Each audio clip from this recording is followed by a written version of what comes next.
Hi. So this is the next version of the shop vacuum. And this is what's left of the first version. I've taken a bunch of the parts off to make the new version.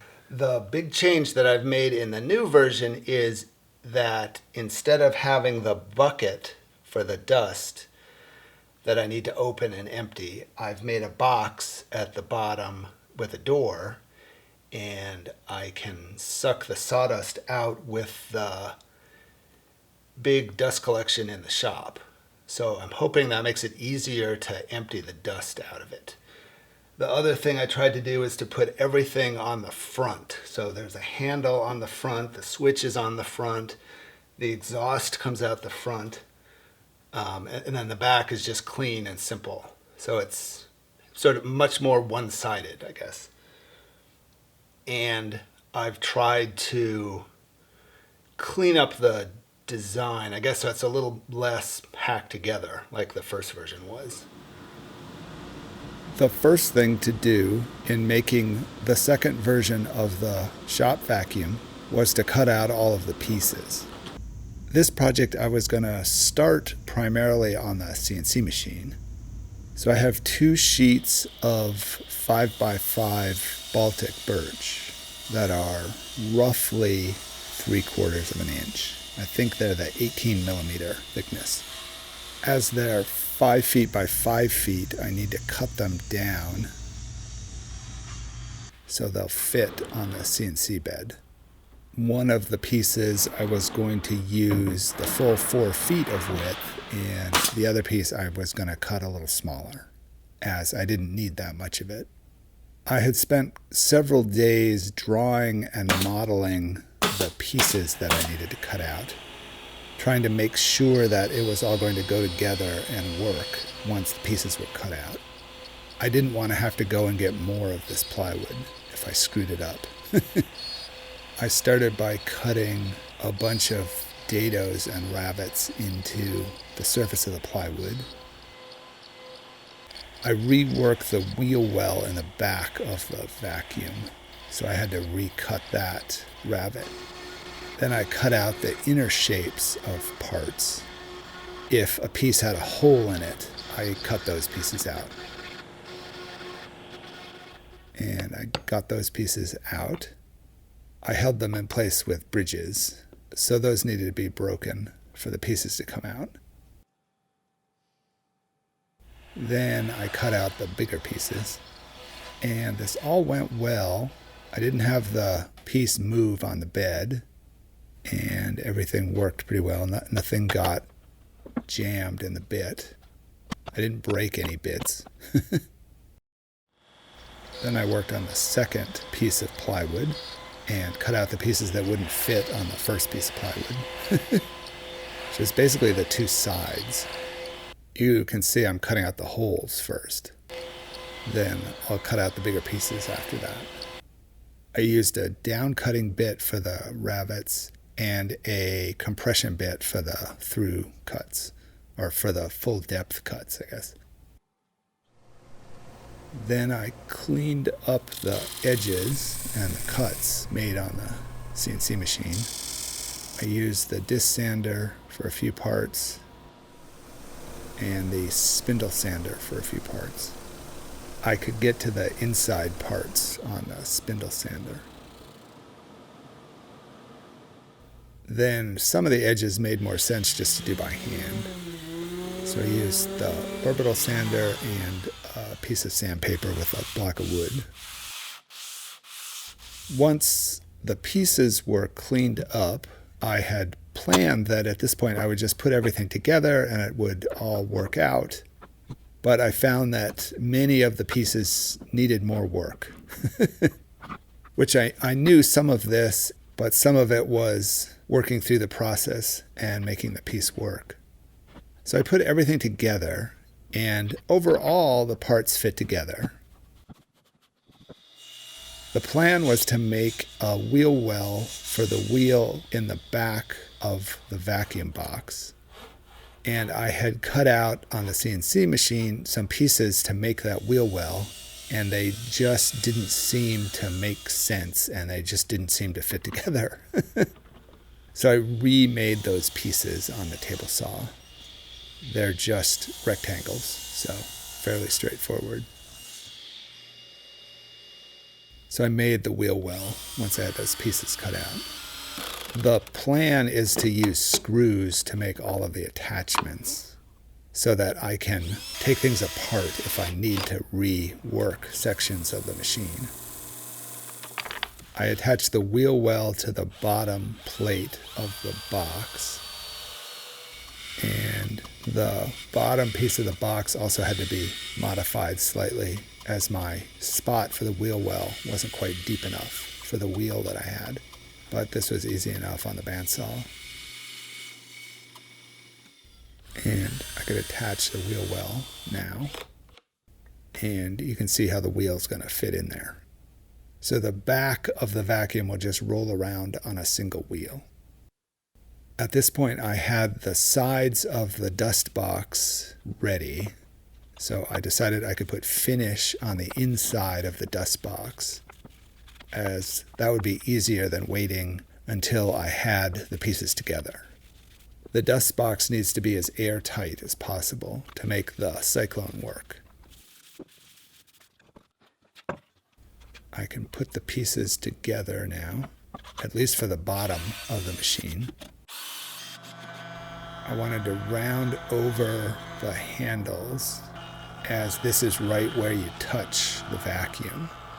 And it'd be nice if it was smooth and sort of soft feeling at that location.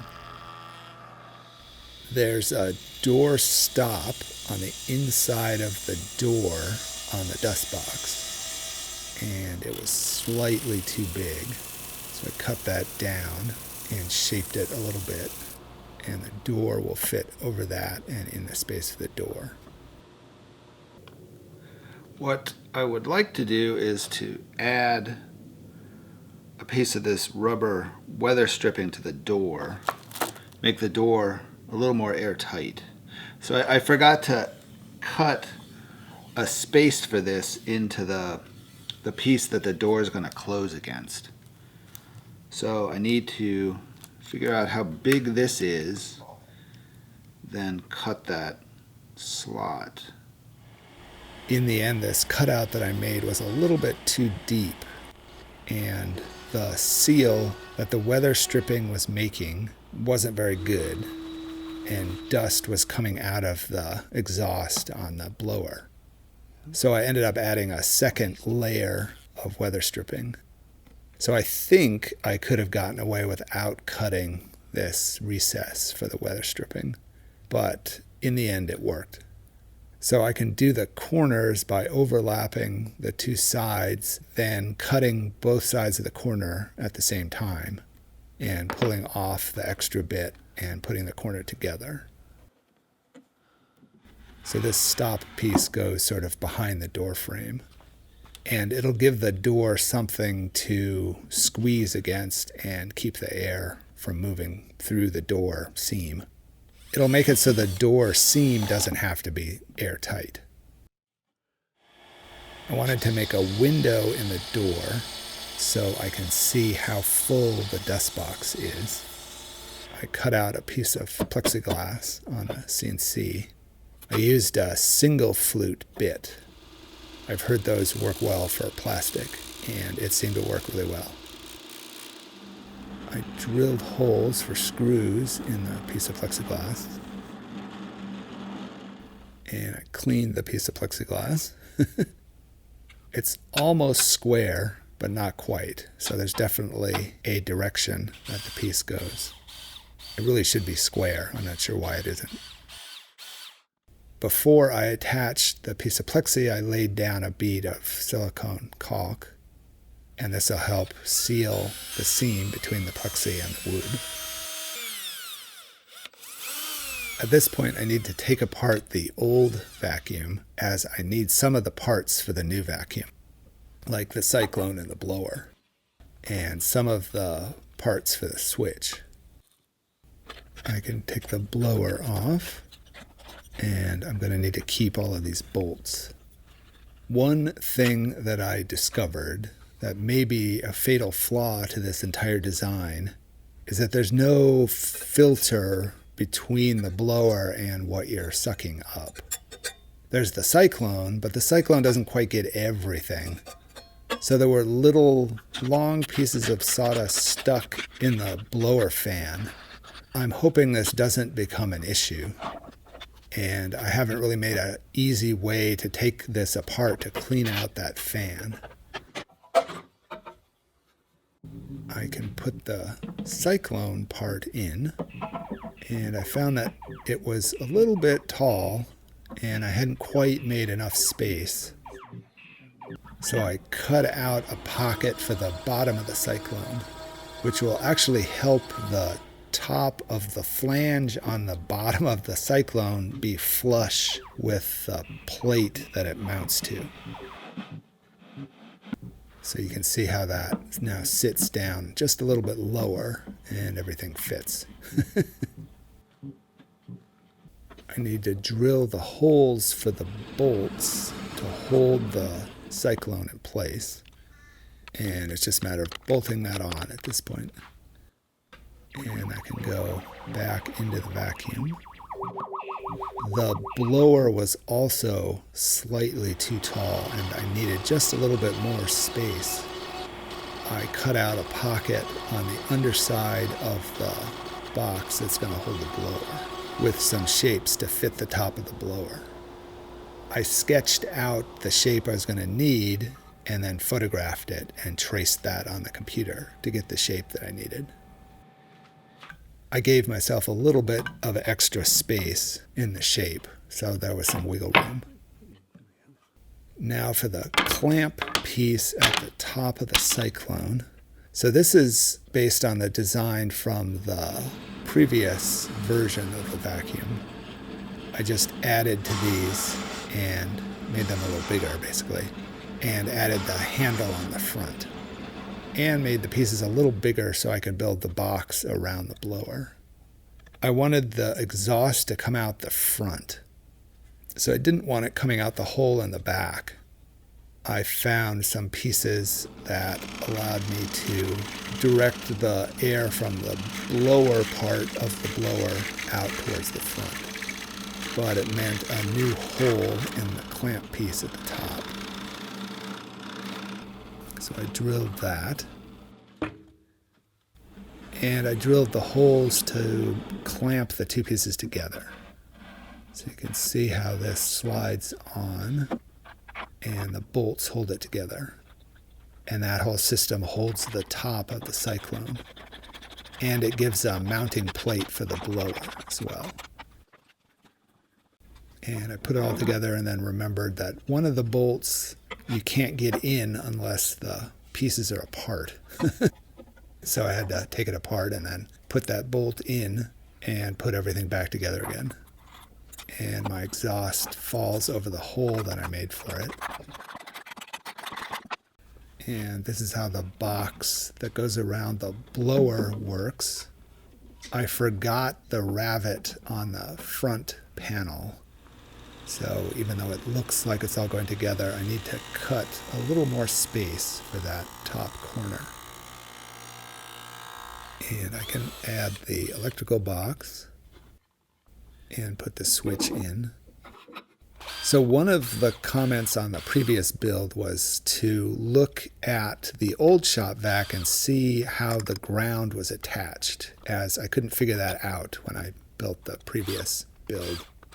So I took my old shop vac blower apart and found that the ground wire was attached to the sort of main metal housing of the motor, which makes sense. So I found a place that looked like where the ground could be attached. Then it was just a matter of attaching the black wires to the switch and tying the white wires together. And I would not follow how I do electrical. I'm not an electrician. I figure if I turn it on and it doesn't catch on fire, everything's good. One thing I'd like to change, if I spend any more time on this, would be to recut this front panel so that the switch can sit on the wood without the metal plate around it. I think that would look a little nicer. And it seems to work. It doesn't suck at this point because the door is missing. So the dust box isn't airtight, so it won't make a vacuum. So I added a little silicone caulk on the seams of the dust box, hoping this helps a little bit with the air tightness of the dust box. The next thing to do, I need a way to attach the wheels on the front. And the wheels that I have for the front pivot, and they need a little over 2 inches of space to be able to do that. So they need to be held away from the main box. I got a piece of 4x4 and jointed and planed that down to a size that would work and attach the wheels to that. Then that piece can be attached to the box. And this lets the box hang down close to the floor and allows the wheels to pivot. And it moves the wheels out a little bit to give the tall shape of the vacuum a little more stability. So I have the box shimmed up off the table at the right height, and I can just attach the wheels at that height. So I clamped the 4x4 piece in place and put screws in from the inside of the box. I can come back to the door. Door was slightly too big. I think I drew the outline of the door and the door frame at the same size, so they really didn't fit. So I cut a little bit of the length off and sanded a little bit of the height in the corners. Because I'd made the 4x4 piece for the wheels, that was now ever so slightly in the way of the door. So I wanted to cut a very shallow, wide notch in the door so that it can close around that wheel bracket piece. So I did that on the bandsaw. And now the door fits. And I clamped it in place. I wanted the seam to be even all the way around.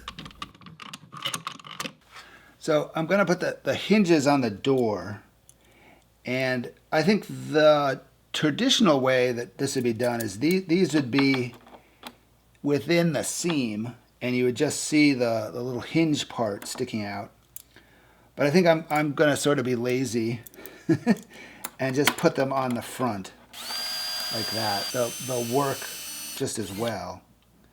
I think if I can rationalize, because I'm using fasteners on the outside, I can sort of show the hinge like that. And I didn't think to cut out a little space within this seam for the hinge. So I think I'm just going to put it on the front, which probably won't look quite as nice, but there you go. I got some brackets to help clamp the door shut. So I put one of those on the top, and these will help squish the weather seal into place and hopefully make it airtight. I snuck one of these clamps on the bottom behind the wheel. I can put everything on the floor. This build is definitely a little heavier. I wanted to attach the power cord on the inside so you wouldn't pull the connections apart by accident. And I can put the top and the front plate in place. And now it's just a matter of attaching everything. I attached the horizontal pieces to the back first. Then I attached the sides. And I put a row of screws down the back and a bunch along the bottom. Now that the back piece is in place, I can put the rear wheel on, and that just gets screwed in place. And more screws along the side. I wanted to put some silicone along the seams on the back piece that I just put in. Some of these seams I was doing blind, and didn't actually see until I looked at the footage, but they look pretty good. These seams should be pretty tight, so I don't know how much it really needs this sealant in here, but it won't hurt. I had everything together and then remembered there's one thing I needed to tighten up in the top. The hose clamp around the piece that the exhaust pipe connects to needed to be tightened up. With everything put together with screws, I could just take it apart. And it seems to work.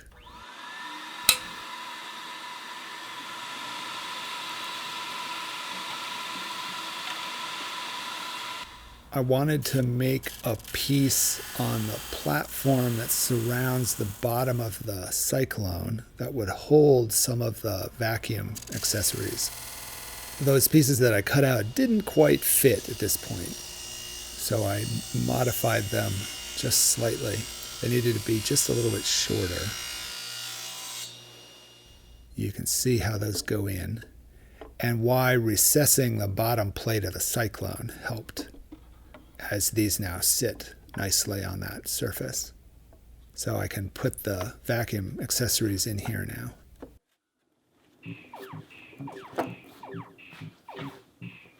The big reason to make everything on the front was so that I could park this in my storage wall next to the CNC machine. I was finding with the earlier build that I was using it a lot at the CNC table. So it's nice to have it live back here by the CNC machine, and also for it to have a place to go. So it's not just always floating out in the shop in the way. It can live here, but it can come out as needed to do work in the shop. So this build has a few things I wouldn't mind changing, but it's much better than the earlier build. I think emptying the dustbin will be a lot easier.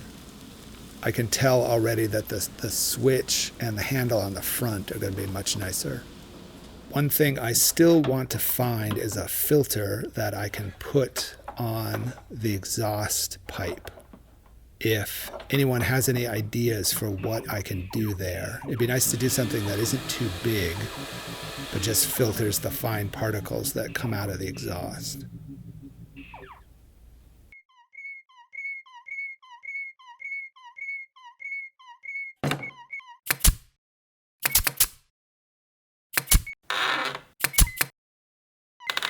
Thanks for watching.